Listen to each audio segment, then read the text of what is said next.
আজকে বানাবো মেটে চচ্চড়ি।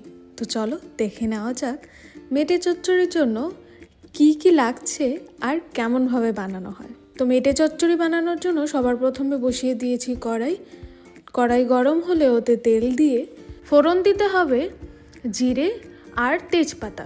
জিরে আর তেজপাতাটাকে ভালো মতো ভেজে দিয়ে দিতে হবে পেঁয়াজ কুচনো। এবার পেঁয়াজ কুচনোটাকেও ভালো মতো লাল লাল করে ভেজে নিতে হবে। তারপর দিয়ে দিতে হবে রসুন আর আদা বাটা। এটাকেও একটু ভালো মতো নাড়াচাড়া করে ভেজে নিতে হবে যাতে করে রসুনের কাঁচা গন্ধটা চলে যায়। তারপর দিয়ে দিলাম মেইন উপকরণ, যেটা হচ্ছে মেটে। বলে রাখি, এটা কিন্তু পাঁঠার মেটে দিয়ে রান্নাটা হবে, আর পাঁঠার মেটেটা দিয়ে রান্নাটা করলেই ভালো বেশি লাগবে। যদি আপনারা মেটের সাথে তেলটা ব্যবহার করতে চান তাহলে মাংসের তেলটাও এখানে দিতে পারেন। এবার দিয়ে দিলাম স্বাদ মতো লবণ।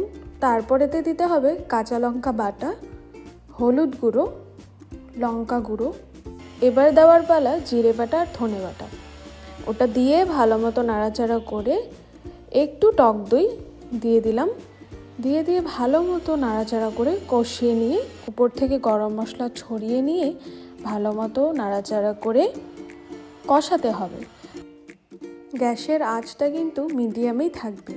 মাঝখানে একটু ঢেকে দিতে হবে আর মাঝে মাঝে নাড়াচাড়াটাও করতে হবে। তারপর পরিমাণ মতো জল দিতে হবে। এই রান্নাটাতে জল খুব একটা দেওয়ার দরকার হয় না, কারণ একটু মাখামাখাই রান্নাটা হয়, আর মাখা রান্নাটা খেতেই ভালো লাগে। মাংসের ঘনত্বটা আপনারা আপনাদের পছন্দ অনুযায়ী রাখতে পারেন। তো এইভাবেই করে নেওয়া হলো মেটে চচ্চড়ি। একবার বানিয়ে দেখবেন কেমন লাগলো। দেখা হচ্ছে পরের ব্লগে।